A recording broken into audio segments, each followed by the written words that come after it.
আর ভালো হইল না পরিমণি। আগে তো তাও ছেলেদের সাথে চলাফেরা করত।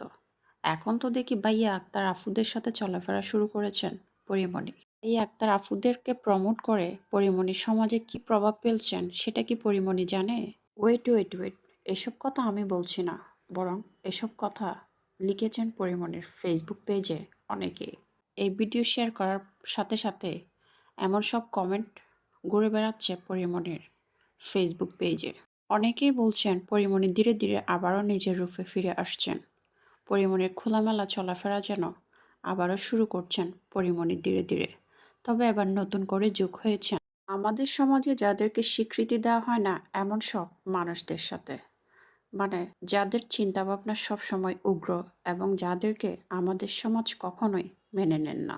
ছেলের জন্মদিনে এমন সব মানুষদের উপস্থিতি দেখে অনেকে এটা ভালোভাবে নিচ্ছেন না। অনেকেই বলছেন পরিমণি এসব কি প্রমোট করছেন, যেটা আমাদের সমাজে কখনোই গ্রহণযোগ্য নয়। পরিমণি তার ছেলের জন্মদিনে এসব মানুষকে কাছে রেখে কি বোঝাতে চাইছেন সমাজকে? তার সন্তানরাই বা কী শিক্ষা পাবেন এসব থেকে? এমনটাই বলছেন অনেকে। অনেকেই কমেন্ট বক্সে এ ধরনের কথাবার্তা বলছেন পরিমণিকে উদ্দেশ্য করে।